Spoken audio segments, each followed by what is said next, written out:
नमस्कार विद्यार्थी मित्रांनो, आपण मुंबई उच्च न्यायालय वाहन चालकासाठी संदर्भाबद्दलची जी एक्झाम आहे आणि वाहन चालकाच्या संदर्भात येणारे जे क्वेश्चन आहेत तर त्या संदर्भाबद्दलची चर्चा आपण या व्हिडिओच्या माध्यमातून करूया। सर्वात महत्त्वाचं लक्षात ठेवा की सुरक्षा रस्ते आणि सुरक्षित प्रवास या संदर्भाबद्दल एक जबाबदार चालक बनणं ही सर्वात महत्त्वपूर्ण एक बाब म्हणून आपल्याला उल्लेख करता येईल। आता लक्षात घ्या, प्रश्न काय आहे लक्षात ठेवा। प्रश्न साधे आणि सोपे आहेत, परंतु आपली जम्बलिंग होते आणि त्याच्यातून ते प्रश्न चुकण्याची दाट शक्यता असते। त्यामुळे प्रश्न काळजीपूर्वक वाचा आणि त्याची काळजीपूर्वक उत्तरं देण्याचा प्रयत्न करा। लक्षात ठेवा की वाहन चालवताना थकवा आल्यास काय करावं। आता सर्वात महत्त्वाचं आहे की वेग वाढवावा, विश्रांती घ्यावी, दुर्लक्ष करावे आणि मोबाईलचा वापर करावा। तर सर्वात महत्त्वाचं आहे तर ती विश्रांती घेणं। आता यामध्ये लक्षात ठेवा की जर म्हणजे समजा थकवा आलाय तर मग वाहन चालवताना थकवा आल्यानंतर ड्रायव्हरनं तात्काळ विश्रांती घेणं हे आवश्यक असतं आणि यामुळे पुढचे धोके हे आपल्याला टाळता येतात।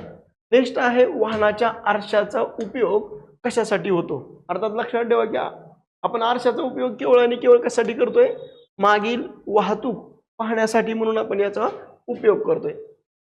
म्हणजे वाहनाच्या आरशाचा मुख्य उपयोग हा वाहतूक पाहण्यासाठी केला जातो। यामध्ये विशिष्ट आरशाबद्दल म्हणजे स्पेसिफिक मिरर जे आहेत तर त्या संदर्भाबद्दल देखील काही प्रश्न हे आपल्याला त्याच्याबद्दल विचारले जाऊ शकतात। वाहन चालवताना सीट बेल्ट का आवश्यक आहे, तर सगळ्यात महत्त्वाचं लक्षात ठेवा तो सुरक्षेसाठी म्हणून आपल्याला एक महत्त्वाचा भाग म्हणून आपल्याला उल्लेख करता येईल। म्हणजे लक्षात ठेवा की हा पर्याय बी हे योग्य उत्तर आहे, कारण सीट बेल्ट लावण्यानं सुरक्षिततेच्या दृष्टिकोनातून हे अत्यंत आवश्यक आहे आणि अपघाताच्या वेळी गंभीर इजा पोहोचवण्यापासूनही आपल्याला वाचवतो। नेक्स्ट आहे रस्त्यावर वेग मर्यादा का असते। तर सर्वात महत्त्वाचं आहे की रस्त्यावर वेग मर्यादा ही केवळ आणि केवळ अपघात टाळण्यासाठी म्हणूनही आपल्याला उल्लेख करता येईल। म्हणजे रस्त्यावर ठिकठिकाणी अशा पद्धतीचे स्पीड लिमिट ही त्याच्यामध्ये दिलेली असते, म्हणून दिलेली वेग मर्यादा ही अपघाताचं प्रमाण कमी करण्यासाठी आणि सर्वात महत्त्वाचं आहे की सुरक्षित प्रवास व्हावा हा उद्देश या पाठीमागचा असतो। वाहन चालवताना कोणता दोष हा गंभीर आहे, तर सगळ्यात महत्त्वाचा दोष आहे तो म्हणजे ब्रेक हे निकामी झाला, तो फेल झाला। तर सर्वात महत्त्वाचा हा दोष वाहन चालवताना आहे। म्हणजे रेडिओ बंद असला काय किंवा सीट कव्हर नसलं काय किंवा रंग नसलं काय एवढं महत्त्वपूर्ण नाही जेवढं ब्रेक निकामी होणं आहे। म्हणून लक्षात ठेवा की वाहन चालवताना ब्रेक निकामी होणं हा अत्यंत गंभीर आणि वाहनांमधला असणारा एक तांत्रिक दोष मानला जातो, ज्यामुळे आपल्याला मोठा अपघात होण्याची दाट शक्यता म्हणून आपल्याला उल्लेख करता येईल। वाहन चालवताना सुरक्षितता म्हणजे नेमकं काय, तर लक्षात ठेवा की वाहन चालवताना सुरक्षितता आहे की जबाबदारीनं वाहन चालवणं ही महत्त्वपूर्ण बाब आपल्याला उल्लेख करता येईल। म्हणजे सुरक्षित वाहन चालवणं म्हणजे केवळ कौशल्य नाही, तर ती एक प्रकारे महत्त्वाची जबाबदारी म्हणून आपल्याला उल्लेख करता येईल आणि ती इतरांचा, आपला जीव जितका महत्त्वाचा आहे तितका असतो इतरांचा देखील महत्त्वाचा आहे। म्हणून सर्वात महत्त्वाचं आहे जबाबदारी ही आपल्याला उल्लेख करता येईल। वाहनांचा हॉर्न कसा वापरावा, तर वाहनांचा हॉर्न हा गरज असेल तेव्हाच वापरावा। सतत वापरू नये किंवा मोठ्याने वाजवू नये किंवा फक्त लोकांना त्रास व्हावा या अर्थानं नव्हे, म्हणून फक्त गरज असेल तेव्हाच हॉर्नचा वापर करावा। विनाकारण हॉर्न वाजवू नये, केवळ आवश्यक असेल तेव्हाच हॉर्नचा वापर करावा। आणि सर्वात महत्त्वाचं आहे की ध्वनी प्रदूषण जे आहे तर ते आपल्याकडून टाळता येणं हे महत्त्वाचा उल्लेख करता येईल। नेक्स्ट आहे वाहन चालवताना दृष्टी कशी असावी, तर दृष्टी ही सर्वात महत्त्वाचं कुठं असली पाहिजे, रस्त्याकडे असली पाहिजे, ना मोबाईलकडे का बाजूला का ना मागं, म्हणून ती सर्वात महत्त्वाची दृष्टी ही रस्त्याकडे असली पाहिजे। म्हणजे सुरक्षित प्रवासासाठी वाहन चालवताना आपली दृष्टी ही समोर रस्त्याकडे असावी असणं आवश्यक आहे, जेणेकरून लक्ष हे विचलित होत नाही। वाहन चालवताना हात कुठे असावेत, अर्थातच ते कुठे असले पाहिजे तर ते स्टेअरिंगवर असावे, म्हणजे जेणेकरून ते नियंत्रण राहील। ते वाहन चालवताना पूर्ण नियंत्रण राखण्यासाठी दोन्ही हात हे स्टेअरिंगवर असणं हे गरजेचं आहे। यामुळे आपत्कालीन परिस्थितीत त्वरित प्रतिसाद हा देता येतो। आता याच्यामध्ये लक्षात ठेवा की सुरक्षित वाहन चालवण्याचा अंतिम उद्देश काय आहे, तर सर्वात महत्त्वाचा आहे की जीविताचं संरक्षण करणं हाच महत्त्वाचा एक भाग म्हणून आपल्याला उल्लेख करता येईल।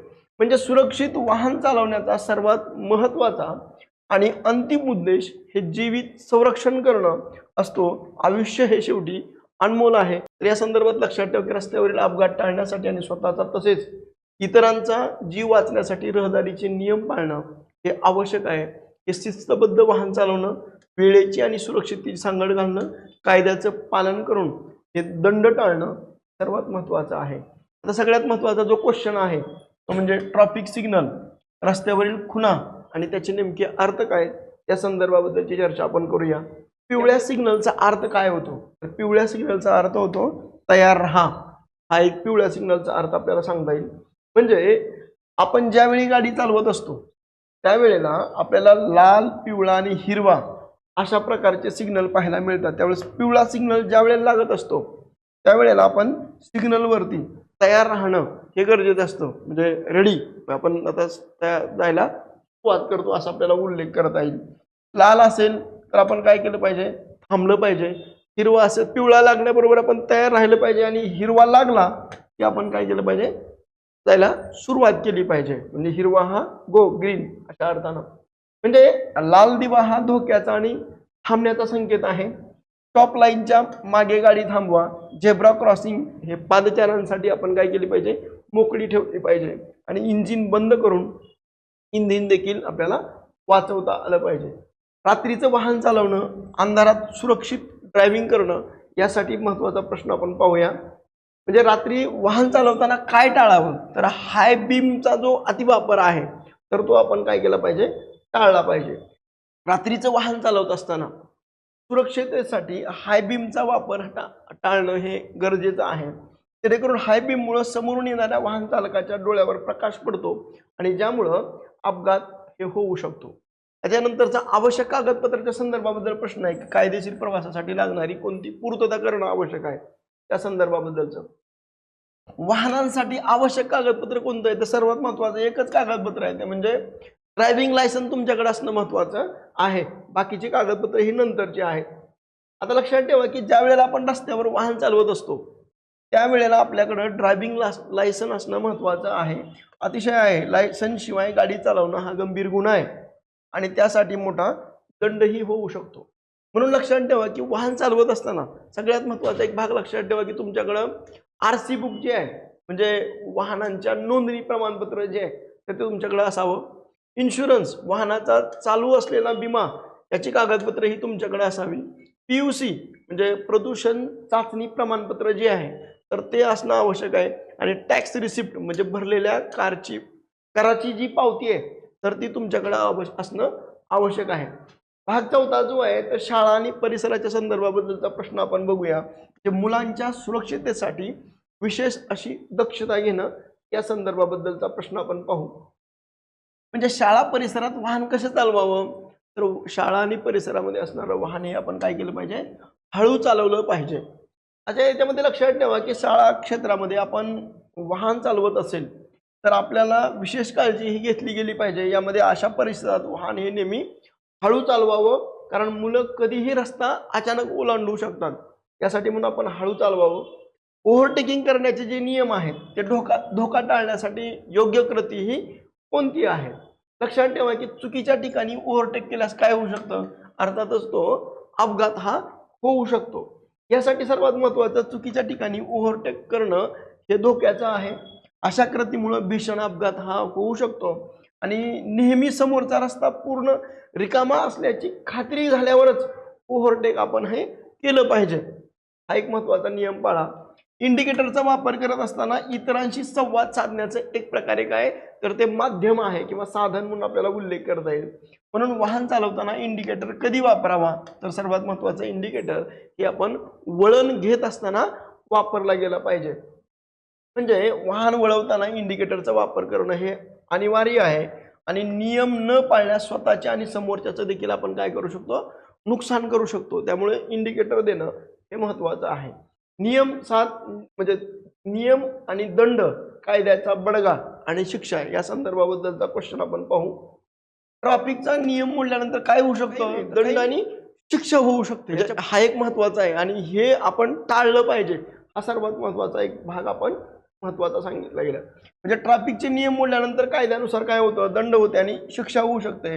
नेहमी रहदारीचे नियम पाळून जबाबदार नागरिक हे आपण बनलं पाहिजे. आता वेग मर्यादेच्या संदर्भाबद्दल कधी वेग वाढवावा आणि कधी कमी करावा या संदर्भाबद्दलचा क्वेश्चन आपण पाहू.